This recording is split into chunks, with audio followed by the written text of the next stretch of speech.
नमस्कार, एफिडेविट पर आप देख रहे हैं देश दुनिया का हाल। मैं हूं शेरी। गोरखपुर में उत्तर प्रदेश आशा वर्कर यूनियन ने नगर निगम स्थित रानी लक्ष्मी बाइक पार्क में धरना प्रदर्शन किया।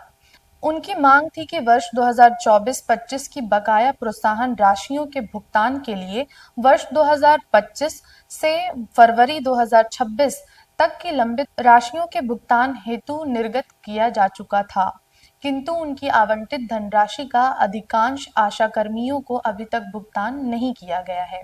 जहां पर भुगतान हुआ भी है, वहां पर भारी अनियमितताएं बरती जा रही हैं।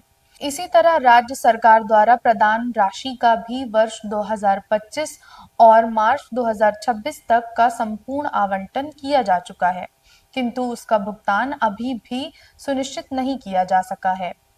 यूपी विधानसभा चुनाव 2027 के पहले राजनीतिक सरगर्मियां तेज हो गई हैं। ओबीसी पार्टी ने चौरी चौराहा में जनता कार्यालय खोलकर चुनावी शंखनाद कर दिया है। ओबीसी पार्टी के राष्ट्रीय अध्यक्ष काली शंकर ने कहा कि इस बार पूरे पूर्वांचल में 62 विधानसभाओं में चुनावी दम भरेंगे। जनता इस बार परिवारवादी और जातिवादी पार्टियों को जरूर सबक सिखाएगी। गोरखपुर के चौरी चौराहा के नई बाजार में ओबीसी पार्टी ने जनता कार्यालय का उद्घाटन किया है। उनके कार्यालय के उद्घाटन के कार्यक्रम की प्रशासन और पुलिस द्वारा अनुमति दी गई है। जैसा कि आप जान रहे हैं कि चौरी चौरा के विधानसभा का कार्यालय, जिसका नाम जनता कार्यालय रखा गया, आज जनता कार्यालय का उद्घाटन था। जनता कार्यालय के उद्घाटन में मात्र हमारे कुछ लोग, जो हमारे पदाधिकारी कार्यकर्ता हैं, वो यहाँ पर उपस्थित होना था उनका, मगर शासन प्रशासन ने संज्ञान लेते हुए कल रात से ही, जबकि परमिशन के लिए लेटर दिया गया हम लोगों ने, उसको एसओ यहाँ के जो थाना अध्यक्ष हैं उन्होंने लिखते हुए निरस्त किया कि क्या बोलता है कि हमारे लग पर्याप्त पुलिस बल व्यवस्था नहीं है कि ये कार्यालय का उद्घाटन का हम समारोह को संपन्नता करा सकें। तो निश्चित तौर पे ये तो हमारे एसओ साहब और एसडीएम साहब की कोई गलती ही नहीं मानता, क्योंकि ये सत्ता के इशारे पे ऐसा हुआ है, और सत्ता के इशारे पे इस नाते हुआ है कि उन्हें मालूम चल चुका है कि जिन जातियों को हम तोड़ करके अपना वोट लेते थे और सत्ता में मलाई चाटते थे, अब उनका मलाई चाटने का खात्मा करने जा रही है ये ओबीसी पार्टी। गोरखपुर में पिछले 11 मार्च को शादी कर विदाई के ठीक बाद फर्जी आईएएस की पोल खुल गई। झांसा देकर गोरखपुर में दूसरी शादी का आरोप लगाते हुए परिजनों ने यूपी के इटावा के रहने वाले प्रीतम कुमार निषाद पर आरोप लगाते हुए कैंट थाना पुलिस को प्रार्थना पत्र दिया और कार्रवाई की मांग भी की थी। लड़की के पिता ने आरोप लगाया कि दहेज के नाम पर 15 लाख रुपए नगद और लगभग 30 लाख रुपए लड़की के पिता ने शादी में खर्च किए थे।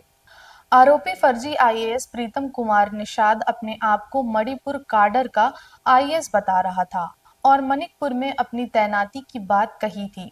फिलहाल पुलिस ने आरोपी को गिरफ्तार कर घटना का खुलासा किया है। देखिए, गोरखपुर में थाना कैंट में एक वादी द्वारा एफआईआर पंजीकृत की गई थी, जिसमें उसने बताया था कि उनके बेटे के साथ फर्जी आईएएस बनकर एक प्रीतम निषाद नाम के व्यक्ति ने शादी कर ली है।